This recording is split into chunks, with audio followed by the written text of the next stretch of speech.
Welcome into the Runners Recap. We are here for episode 10. Can you believe it, Coach? I can. I'm getting used to it now. But yeah, we're bringing you in once a week, so you got to get used to it, right? I'm used to it now. So. Well, we are coming off of you guys getting a win out there in Idaho. It was not easy. The traveling, once again, was not easy for you guys up in those winter conditions, but a win nonetheless. How did that feel to come away with that win?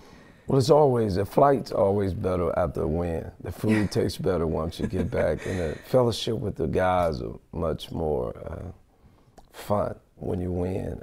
But I was proud of our team and how they handled the situation. It's the second week in a row that we had delayed and flights and time and weather and all of that kind of stuff, and having to change our schedule. But we came out with a win, so hopefully it helps us and gives us momentum in the next two games. And this is why we all live in California, right? We don't have to deal with. That's exactly right. NorCal's a little different, but us here in Central Valley, we don't have to deal with that kind of weather. But not at all. Talking about a little bit of challenge, not only was the weather a challenge, but this was a back and forth battle. The lead change, I believe it was 17 times. Is that correct? 18 times. So how good did it feel as a coach to see your young guys get the battle in there, but finish it out the way they did? Well, it really was, rewarding, because we've worked so hard lately trying to finish games and talking about how you finish and what we're trying to do.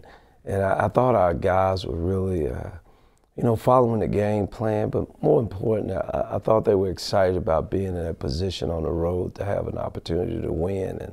And we just made plays when we need to make plays. And so it was a confidence booster for us, but it's been a lot of talk, a lot of work, a lot of studying film to try to figure out how to close games. And to get one, especially on the road, really means a lot to this young team. Absolutely, and a playmaker for you guys. We brought him up last week, but once again, James Suber is doing his thing. But what we didn't talk about last week is he's coming off an injury from last season. So what has it been like seeing that from him, but also more so for what has the perception been like from his perspective of coming off injury and putting together the year that he's already having? I think last year, I think now he's starting to really feel good about his play.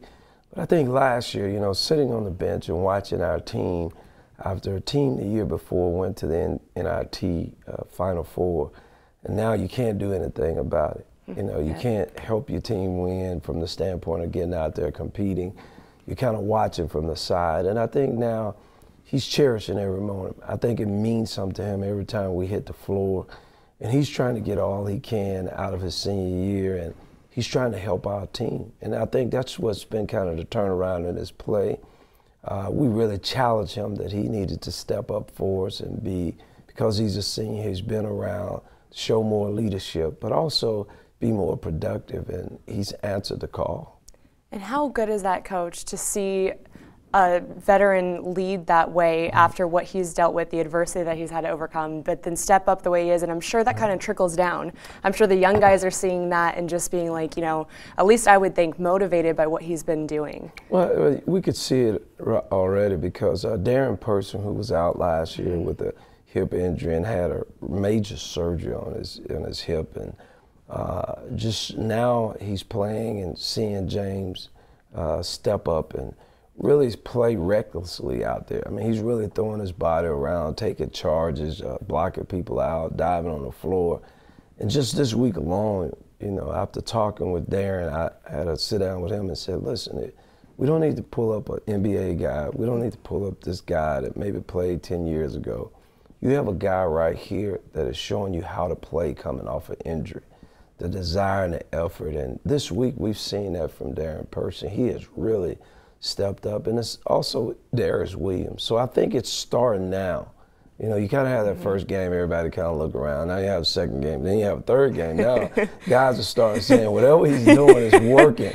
So just to see their efforts in practice and their mindset and the change of how they're working, it's starting to really become contagious in our program. And that's what you want seniors to do. You want them to make an impact, not only just by scoring points, but just who we are as far as a program, and he's definitely representing that right now. Yes, because if you've been on a team or you've seen players come off of injury, it's not easy to put your body out like that. Right. And James has been doing it, putting up, having 3 double-doubles in a row. I'm like, when does that trend stop? Hopefully not ever, right? I'm sure you're hoping not ever. Not ever. But speaking of trends continuing on the winning trend, I'm sure that you're hoping to continue that here at home. You have 2 back-to-back home games, which is nice after being on the road. So talking about Lamar, you have them facing off tonight. Right. What are you looking at? I know that they're a good team on the outside, and then you got a big guy on the inside you got to worry about. But what have you been game planning there? Well, they're really balanced, and like you said, they've got 2 inside players. Both of them are really good rebounders. One of them scored better than the other. Their perimeter people are effective in their play. They're coached by a friend of mine that I've been knowing over 20 years, and the thing is, even whenever they go on the road, they don't beat themselves. So we're gonna have to play really good. We have to be ready both offensively and defensively, because they try to create the tempo and try to get you in a rush when you're on offense, and then on defense, they're really on the attack. So we're gonna have to be really prepared for a really intense, really hard-nosed, tough team that's coming here. We beat them at their place last year, so I'm sure they're hungry to try to get their win back. So, but you know, we're at home, and thank God we're back. You know, I have a couple of games in a row, and we want to obviously defend our home court. That we take a lot of pride in that. We talk about it a lot in our program. That when the people of Bakersfield come and see us play at home, that they're always going to go home with a good feeling. And more times than not, you know, we want to go home with a victory. So, you know, we're prepared, we're ready, but I think our guys are really excited to be back home and playing. Tempo always seems to kind of get a little ticked up when you guys are at home, so I'm sure we will see that once again. And Coach, there's been a lot of stats obviously that we could highlight, but the more important thing is from the coach's perspective, what have you seen as maybe the biggest lesson that your team has already learned and that they're showing you that's been a highlight so far this season? Probably the biggest thing is just, you know, we've really tried to defend the paint. And it's really hurt us a little bit on the perimeter because three-point shooting is a little bit high. But as we've moved forward, our guys have really done a good job of, when people are driving, we take charges, we get over and help. Now we've just got to do a better job of closing out on shooters once we help, with sometimes staying in the lane too long. But I just like the urgency that our guys are playing with now, that when that ball starts to go into the post, whether it's a pass or a drive, everyone is alert. Everyone is kind of in tune that that's not a good area for the ball to be. And we've made that adjustments. That's probably the most improved area. I thought early on people were getting drives and getting layups and getting easy baskets on us, and now we're making things harder. So I'm really proud of that. Yeah, the rebounding stats are up high for you guys, which I'm sure you like to see. And then on the other end of the spectrum, Coach, what's a lesson that you are keying in on and hoping the guys kind of figure out as we are 5-4 already this season? Just as and you started talking about trends, you know, we have times where we play really well, and then we have times where we don't. I think we've got to get our guys a little bit of understanding more of what is happening in the game, how we're scoring, how we're being effective, whether it's inside or outside. We kind of go away from things that are working for some now, which causes us to have 3 or 4 possessions of not really good basketball. And so in that way, it causes us to not play a complete 40 minutes of really focused basketball, because we kind of get away from that. And we're getting better with that, but it's still an area of definitely improvement. Do you find that that's a bit of a challenge when your guys are trying to play at a high intensity to also play with consistency? Is that really the balance you're trying to look for right now? It is, because you want to try to, as we've doing it with this team, we're trying to pick up the tempo, we're trying to play more people, and sometimes that take longer to get. But I keep telling our guys, it's time to get it, and I think they understand it.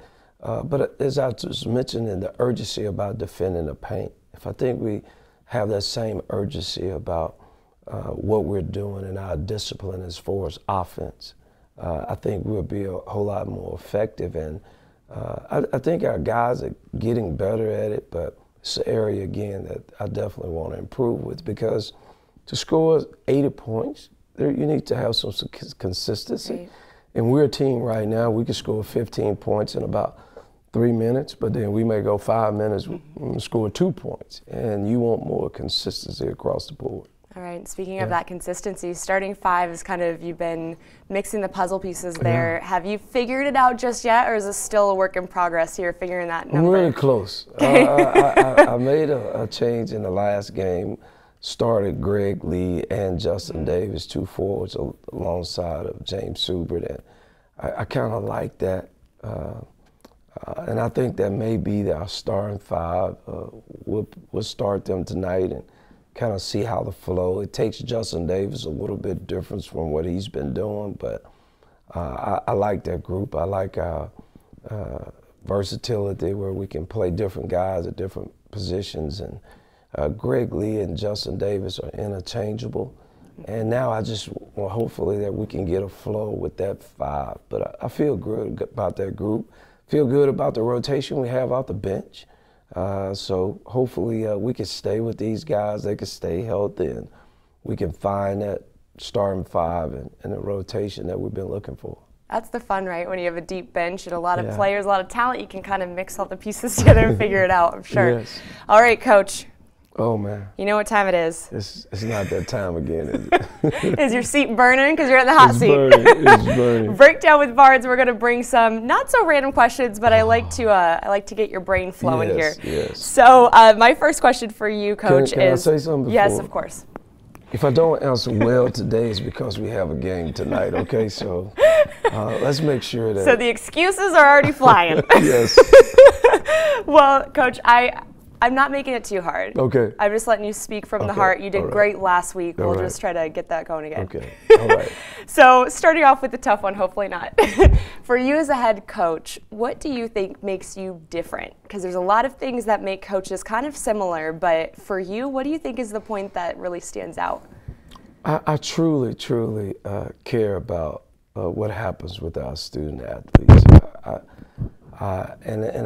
A lot of coaches, I think, care and love players that play for them, but I am really concerned about their personal well-being, their lifestyle, and about their future, and probably more so, less concerned with the basketball end of things. So I don't know if it makes me better, different than a lot of coaches, but I just know coaches. I've coached with coaches, and I've had coaches on my staff that sometimes it's different things. They want guys to be great players, and you know, they want guys to be great students, but I really want our guys to get it. I really want when people leave our program and they're hired and people say, hey, that guy that played for Coach Barnes, or he played there at CSUB, he's a great human being. So that's really so much to me.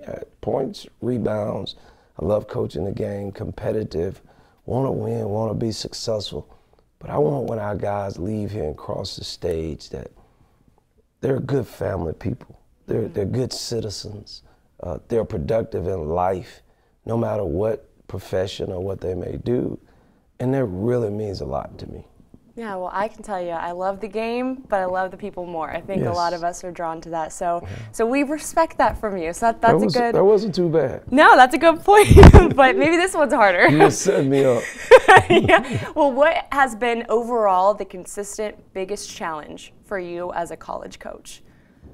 That balance. That balance of, you know, there's a lot of temptations in what we do, and especially, you know, you're having to balance. When I just talked to you about the person and their success, you know, I have been a coach that I've taught a lot of life lessons through not playing guys, not starting guys, and sometimes overall that may hurt the program. You know, Damian Durham, for instance, I suspended him the first half of the NCAA tournament. It may have cost us to win. So that's tough. If you win, obviously, we move on to the next round. you shot your best shot, and you struggle with that, you wrestle with that.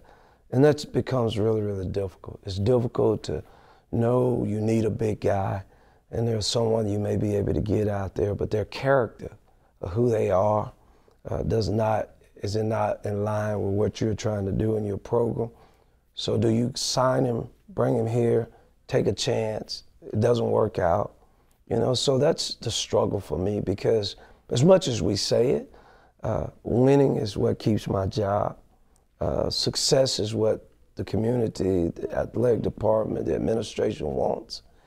But sometimes we may do that at the sacrifice of helping a young student athlete, or some person that's transitioning. So I really struggle with that. I've always struggled with that because, as you say, we love people. Mm-hmm. And when you love people, you're always trying to do the best thing for them. But then we have this athletic department, we have this university, we have this community, we have this league that wants us to be successful. So what exchanges do you make? And I personally try to keep a balance there of trying to win games and being successful, but also thinking forefront. Why I got in this business was to help young people and help young men, especially because that's the sport that I coach. And I don't ever want to get away from that. And if I get away from that, I promise to myself, and I renew that promise every year, I need to get out of this business. The best coaches are the molders of men and women. I've always said that, and that's why I appreciate college coaches, because you guys, you have to do that against expectations too, so that's tough. Yeah, it's tough. So how are we doing? Good? We're good. All right, so the next question, Coach. For an athlete, what's your favorite characteristic to see an athlete have, and what do you think plays the best to their success? Wow. If you could pick one thing. Oh, no, that's tough. You know, just determination. If you're talking about something that can't be measured, determination. Because I just believe that if you're determined to get better or do well, be a great teammate, whatever you're determined to do, it's hard for people to stop you. It's hard to not be somewhat successful. You may not be as successful as someone may put some a barrier or some limit on you, but it's hard to do that. And the great thing is, I like and enjoy to be around determined people that they stand for and believe what they believe in, and it's hard for you to convince that they're not going to be successful. Good thing. So, coach's hat off for a second. This is just in life in general, biggest pet peeve. Oh, wow. My biggest pet peeve. Oh, that's tough. Maybe it dives into coaching a little bit too. Well, maybe, I mean, I talk about the statement all the time about kids don't care how much you know until they know how much you care. Mm-hmm. But probably one of the biggest things for me is that I try to live a life of consistency. I want every day the people to see me, my family to see me, that I'm dependable. You know, that this is what you're going to get. You know, this is Coach Barnes, this is Rod Barnes. And I don't want to be two people. Like some people talk about celebrities or leaders. They're this way at home, but then they're this way at work. Mm-hmm. You know, I try to be who I am. And I guess I would say just authentic. That if I meet you here today and I meet you at the mall, or we happen to pass each other in the bookstore or wherever, you're going to say that's Coach Barnes or that Rod Barnes. It's not like you saw me. Now, my players will probably say that different. Because once we start and I start coaching, I'm probably a little bit different for them. And I explain it to them that I'm really competitive. But I'm competitive off the floor. Mm-hmm. I'm competitive. I want to win. I want to be successful. But I want to do it right. And I do that off the court. But sometimes on the court, because I yell and scream sometimes. I've seen it. I'm up and down the sideline. So the guys will say, "Hey, Coach, come on, man. Like, who's this guy? But it's all about competition when that happens. Yeah, well, I love the energy. I said that right Yes. away. I went to one of your first practices, and I was like, you get up and down. You're getting that workout in. Yes. So biggest pet peeve then is probably people not being true to themselves. Yes, yes. Okay. That's just be who you are. Right. And I think we all can accept that. Right. You know, so. All right. Well, Coach, appreciate that. But we This do was have a one. good one. We have one final question. This one's a little bit tougher, so I'm going to let you you can think on this one. But NCAA, we've spoken about this a little bit with college recruiting and how difficult that is, and they've tried to make some changes because there's been obviously some criticism and some controversy, especially in the world of college basketball. So, for you, what do you think overall would make recruiting better? If the NCAA could kind of help out with that, what do you think it would be? Well, I think if we put more money into enforcement, you know, obviously coaches make tons and tons of money, especially in the Power 5 conference. But I've seen where years have passed where we have 4 or 5 enforcement. How can you have 4 or 5 enforcement when you have over 350-something Division I programs, counting all the student athletes that are being recruited, and you have the number 4? There's no way that you could keep up with what's going on. And I think if we can kind of take that number, it would be like in the classroom. There's no way you're going to have 4 teachers and you got 351 schools with, even on our team, we have 15 guys, 13 on scholarship, 2 walk-ons. The number of ratio between who's kind of watching and who's kind of keeping us in compliance to the amount of kids that are exposed to recruiting. I just think there's no way that you could do that.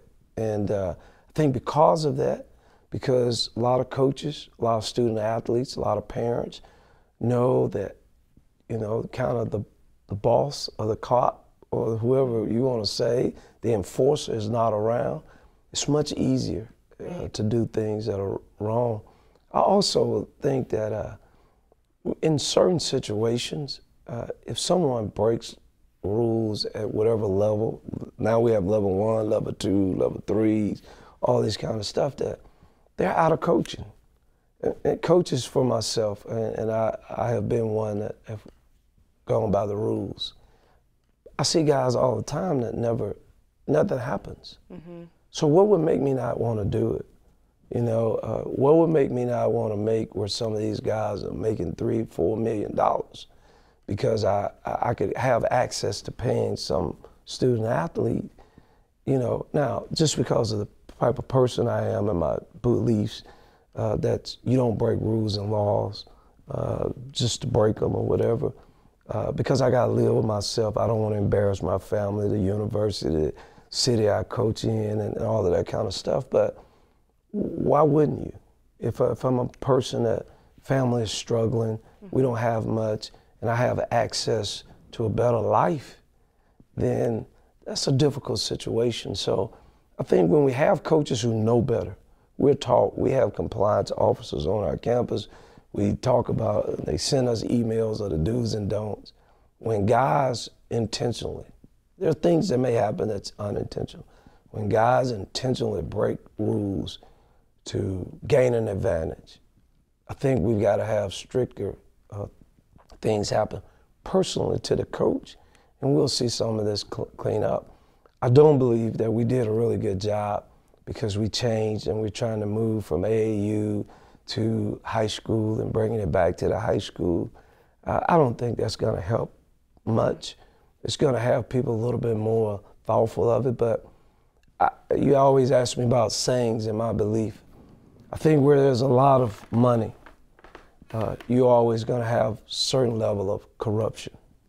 And there's a lot of money in college athletics, and a lot of people are making it. And there's a lot of hands that are receiving that money at every level. So it's hard if you don't have the proper enforcement to ask people to do the right thing when a lot of people are struggling and suffering, and some people are just greedy. Absolutely. Well, NCAA, if you need help, call this guy, Rod Barnes. He will help I you. don't know about that. But the best thing, Coach, is I think we lost a light in here, and Yes. you stayed focused. Oh, I did. You were not distracted. I thought they were set that taking a up. picture. No. Yeah, I was. I was trying to distract you, and you didn't work. no. You stayed calm, cool, and collected as always. Yes. You did good once again. Thank you. You always have the wisdom. This is always. I'm hoping I'm able to coach, because this always takes that final hot seat takes a lot out of me. I know, and I did it on game day. I'm so kidding. sorry, Coach. I'm kidding. Well, once again, thank you so much for joining us here. Thank you. It's always great. Thank you, and we will see you all next week for Runners Recap.